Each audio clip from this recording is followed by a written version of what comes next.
Kings கேம்பிட்ல ஒரு ட்ராப்புங்க. நீங்கள் என்ன பண்ணுறீங்கன்னா ராஜாவுக்கு முன்னாடிக்க இந்த சிப்பாயை ஒரு ஸ்டெப்க்கு வைக்கிறீங்க. அவர் என்ன பண்ணுறாரு அதே போல் இந்த சிப்பாயை 2 ஸ்டெப் வைக்கிறாரு. உங்களோட அடுத்த மூவ் என்ன பண்ணுறீங்கன்னா இந்த சிப்பாயை எடுத்து இந்த இடத்துல வைக்கணும். வாலண்டியராக வெட்டுப்பா அப்படிங்கிறோம். அவர் நம்மளை வெட்டிட்டாரு அப்படின்னா மட்டும்தான் கிங்ஸ் கேம்பிட். அவர் வெட்டலை அப்படின்னா நீங்கள் நார்மல் கேம் ஆட ஆரம்பிச்சிட வேண்டியதான். ஸோ இந்த சமயம் நம்ம என்ன பண்ணோம் அப்படின்னா இந்த குதிரையை எடுத்து இந்த இடத்துல வைக்கணும். எதுக்காக இந்த இடத்துல வைக்கிறோம் அப்படின்னா இங்க பாருங்க, இந்த ராணி நேரம் அங்கே வச்சா என்ன ஆகும், நமக்கு செக் ஆகும். ஸோ இந்த ராணி இங்கே வராமல் இருக்க வேண்டி வைக்கிறோம். இந்த சமயத்தில் அவர் என்ன பண்ணுறதுக்கு வாய்ப்பு இருக்குது அப்படின்னா மேக்ஸிமம் இந்த பீஸ் எடுத்து இங்கே வைக்க வாய்ப்பு இருக்குது. எதுக்காக வேண்டி அப்படின்னா ஒன்று இதை ப்ரொடெக்ட் பண்ணுறதுக்கு, அதுக்கு அடுத்து வாய்ப்பு கிடைக்கும்போது இந்த குதிரையை வெட்டிட்டோம்னா ஈஸியாக ராணியை கொண்டு வச்சு நம்ம வந்து செக்மெண்ட் பண்ண நிறைய சான்ஸ் இருக்குது. ஸோ அதுக்கு மூவ் பண்ணுறாருன்னு வச்சுக்கோங்களேன், வச்சா மட்டும்தான் நீங்கள் அதுக்கு அடுத்து போகணும். வச்சுட்டாரா நீங்கள் நினைச்சீங்கன்னா இதுக்கு அடுத்து இந்த சிப்பை எடுத்து இங்கே வைக்கணும்.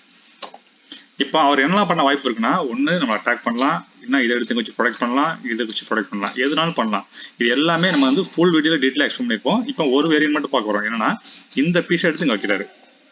ஸோ வச்சா நீங்கள் என்ன செய்யணும்னா இந்த சமயத்தில் ஒரு ட்ராப் வைக்கணும். இந்த குதிரையை கொண்டு போய் இங்கே வச்சு வாலண்டியராக நான் வெட்டுப்பா அப்படிங்கணும். அவர் நம்மளை வெட்டிட்டாருன்னு வச்சுங்களேன், அவர் கேம் முடிஞ்சுது. அடுத்த மூவ் என்ன பண்ணணும்னா இந்த ராணி எடுத்து இந்த இடத்துல வைங்க. ராஜா செக்கு. இப்போ ராஜா இந்த இடத்துக்கு மட்டும்தான் போகும், வேறு எங்கேயும் போக வாய்ப்பே இல்லை. ஸோ அங்கே போயிடுச்சு அப்படின்னா நீங்கள் என்ன பண்ணால் இவரை அட்டாக் பண்ணுறீங்க, திரும்பவும் செக் கொடுக்குறீங்க. இப்போ ராஜா அங்கே போவார், இவர் இங்கே தான் போய் வேறு எங்கேயும் போக முடியாது.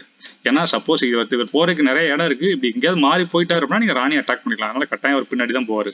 போன உடனே நீங்கள் வந்து இந்த இடத்துல வச்சு இதை அட்டாக் பண்ணி இப்படி அட்டாக் பண்ணி நினைக்கக்கூடாது. அதுக்கு பதில் என்ன பண்ணணும்னா நம்ம வந்து செக்மேட் பண்ணணும் அப்படின்னா நீங்கள் வந்து இந்த இடத்துல வச்சு திரும்ப செக் கொடுக்கணும். இப்போ அவர் எங்கே போகலாம், கண்டிப்பாக இங்கே தான் வந்தாகணும். ஸோ இந்த சமயத்தில் நீங்கள் வந்து இப்படி வச்சிங்கன்னா திரும்ப வந்து செக் ஆகும். இப்போ எங்கே போனால் ராஜா வந்து இங்கே மட்டும் தான் போவார். ஸோ ராஜா போன உடனே நம்ம என்ன செய்யணும்னா இந்த சமயத்தில் இந்த பிஷப் எடுத்து இந்த இடத்துல வைக்கணும். திரும்பவும் செக்கு. திரும்ப எங்கே போவார் ராஜா, இங்கே மட்டும்தான் போவார்.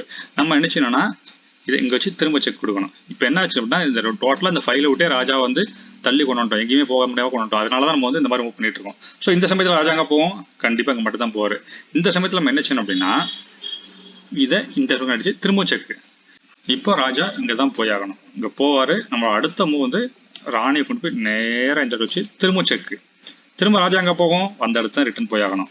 ஸோ இப்போ நீங்கள் ஒரு முக்கியமான மூவ் பண்ணணும். என்ன பண்ணணும்னா இந்த சிப்பா எடுத்து இந்த இடத்துல வைங்க. ஸோ திரும்ப பாருங்க செக்கு.